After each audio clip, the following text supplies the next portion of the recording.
चलिए इस वीडियो में मैं आपको बताता हूँ डाइजेस्टिव सिस्टम ऑफ ह्यूमंस। देखिए पूरा का पूरा सिस्टम, ये एलिमेंट्री कैनाल के बारे में हम आज डिस्कस करेंगे। एलिमेंट्री कैनाल पेरिस्टाल्टिक मूवमेंट, पूरे एलिमेंट्री कैनाल में पेरिस्टाल्टिक मूवमेंट पाया जाता है, यानी कि माउथ से लेकर के एनस तक की जो पूरी की पूरी ओपनिंग है, माउथ टू एनस, उसे हम एलिमेंट्री कैनाल के नाम से जानते हैं। ये हमारा स्टमक है जो एलिमेंट्री कैनाल का ही एक पार्ट है। जैसे जब हम खाना खाते हैं तो हमारे माउथ में जो हम फूड च्युइंग करते हैं, चबाते हैं, उसको लुगदी जैसा बनता है, उसको हम बोलस कहते हैं। ये जो हम अपने माउथ में उसको ले करके लार में मिक्सअप करते हैं, टाइलिन पाया जाता है, उसमें एक एंजाइम होता है हमारे लार में जिसे हम टाइलिन नाम से जानते हैं। वो हमारे कार्बोहाइड्रेट को डाइजेस्ट करता है। तो फूड लार में मिल करके टाइलिन उसमें प्रेजेंट होता है जो कि बाद में डाइजेस्ट करेगा। अभी हम बहुत डिटेल में इसको देखेंगे। तो लार प्लस फूड मिल करके जो लुगदी बनती है उसे बोलस कहते हैं, बोलस। और वो बोलस जब हम निगलते हैं तो ओसोफेगस के थ्रू हमारे स्टमक में जाता है, तो ये कहलाता है स्टमक में जाकर के काइम, CHYM, काइम कहलाता है। और स्टमक से फिर इंटेस्टाइन में वो जब पास आउट करता है तो उसे हम काइल कहते हैं। हमारी इंटेस्टाइन में जा करके वो काइल कहलाता है। देखिए यहाँ पर जैसा कि आप देख पा रहे होंगे कि डाइजेस्टिव सिस्टम ह्यूमन लिखा हुआ है। एलिमेंट्री कैनाल में पेरिस्टाल्टिक मूवमेंट पाया जाता है, इसे हम रब कर देते हैं। अब देखिए हमारे एलिमेंट्री कैनाल की जो ओपनिंग होती है, फर्स्ट उसे माउथ का नाम देते हैं। माउथ, ये जो लिप से घिरा हुआ माउथ है, ये है माउथ। ओपन होता है बक्कल कैविटी में। ये जो पूरा का पूरा अंदर का हिस्सा है, ये बक्कल कैविटी है। इसकी एक रूफ होती है, एक फ्लोर होता है। तो जो रूफ होता है बक्कल कैविटी, तो उसे पैलेट कहते हैं। उसे हम क्या कहते हैं? पैलेट देखिए लिखा हुआ रूफ। और जो निचला हिस्सा है इसे हम टंग कहते हैं। फ्रेलुनम के द्वारा टंग पीछे जुड़ा होता है। अब ये बेस बनाता है ऊपर। ये जो रूफ होता है बक्कल कैविटी का, जो हम ये ओपनिंग कहते हैं, आ करते हैं, जो ये पूरा का पूरा हमको स्पेस दिखाई देता है, जिसे हम बक्कल कैविटी कहते हैं। इसका जो ऊपर का पार्ट है पैलेट कहते हैं। वो हार्ड पैलेट, सॉफ्ट पैलेट, ये बाद में देखेंगे। क्लास 10th है ये, बस बेसिक नॉलेज पहले लीजिए। पैलेट यानी कि रूफ।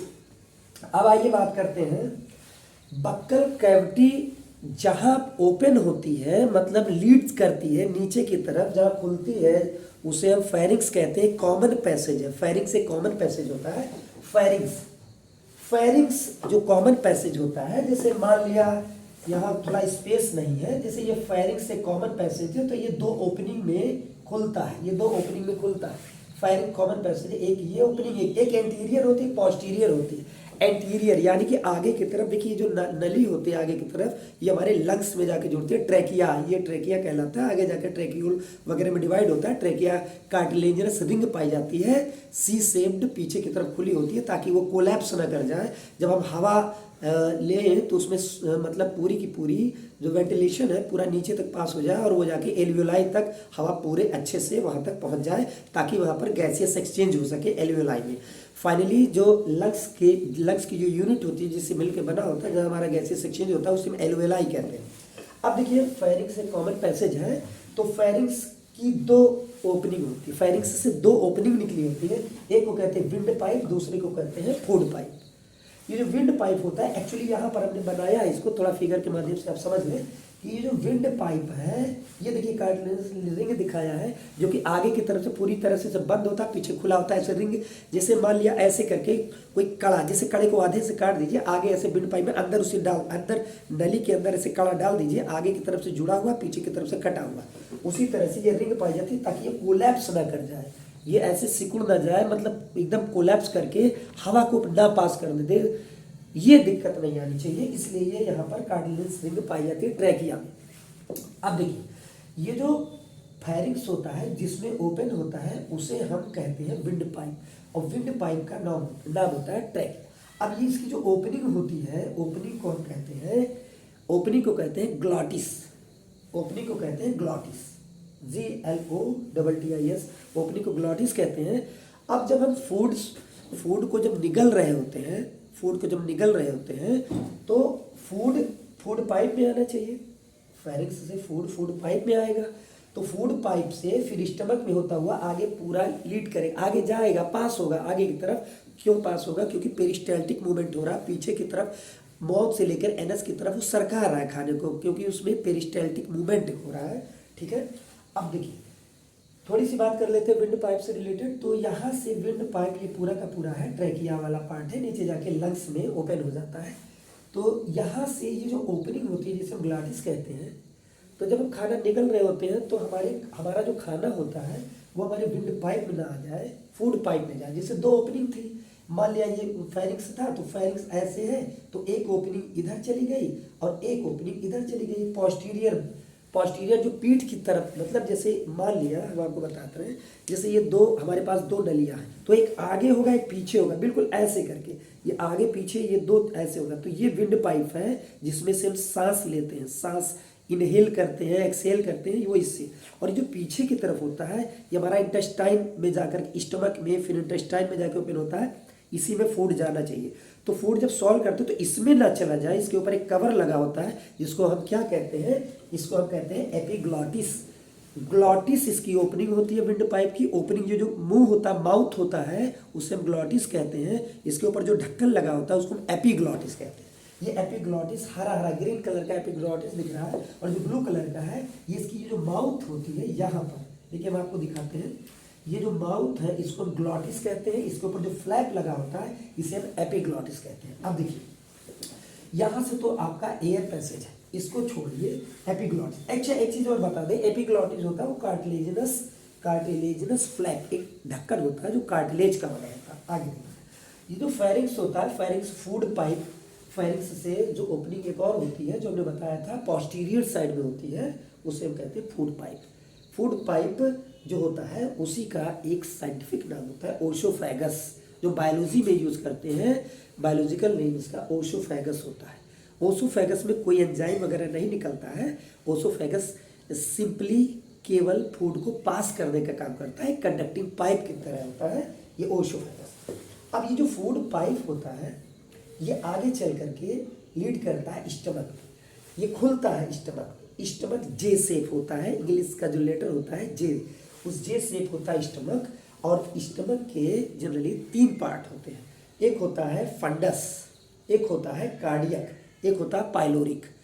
तो पाइलोरिक पार्ट सबसे नीचे पाया जाता है। पाइलोरिक पार्ट ओपन होता है स्मॉल इंटेस्टाइन के सबसे पहले पार्ट में, जिसको हम कहते हैं ड्यूडेनम। ड्यूडेनम में ओपन होता है। ड्यूडेनम जो होता है, ड्यूडेनम स्मॉल इंटेस्टाइन का पहला पार्ट है। ड्यूडेनम खुलता है जेजुनम, JEJUNUM, जेजुनम एक नाम होता है, वो ड्यूडेनम उसमें खुलता है। जेजुनम इलियम में जाकर के खुलता है। ये जो तीनों पार्ट आप देख रहे हैं, कौन कौन सा, ड्यूडेनम, जेजुनम और इलियम, इसको हम शॉर्ट फॉर्म में DJI के नाम से जानते हैं। DJI ये स्मॉल इंटेस्टाइन का पार्ट है, ये पूरा का पूरा जो पार्ट है वो स्मॉल इंटेस्टाइन है। स्मॉल इंटेस्टाइन के तीन पार्ट होते हैं, मतलब तीन पार्टों में वो डिवाइड होता है, ड्यूडेनम, जेजुनम और इलियम। ये इलियम जो होता है, यहाँ हमने थोड़ा सा दिखाया है, ये सीकम है, ये जो इस तरह का, ये बड़ा सा, ये लार्ज इंटेस्टाइन का जो ये पार्ट है, पहला पार्ट है लार्ज इंटेस्टाइन का, इसको हम सीकम कहते हैं। सीकम में इलियम आकर के खुलता है। अच्छा एक खास बात आपको बताएं कि इलियम की जो स्पेलिंग है ILEUM है, ये इंटेस्टाइन वाला पार्ट है, एक बोन्स में पाया जाता है। ILIUM वो बोन में पाया जाता है इलियम। तो यहाँ से इलियम सीकम में खुलेगा, ये देखिए ये इलियम आकर के सीकम में खुलता है, और सीकम का जो निचला सिरा होता है वो बंद रहता है, पूरी तरह से बंद रहता है, ढक्कन की तरह बंद रहता है। ये ऊपर की तरफ असेंडिंग पार्ट में भी खुलेगा, तो ये बंद रहता है, जिसको हम कहते हैं वर्मीफॉर्म अपेंडिक्स। एक रोग होता है अपेंडिसाई, एक वर्मीफॉर्म अपेंडिक्स इसको कहते हैं। ये पूरी तरह से वेस्टिजियल, इसका कोई काम नहीं है।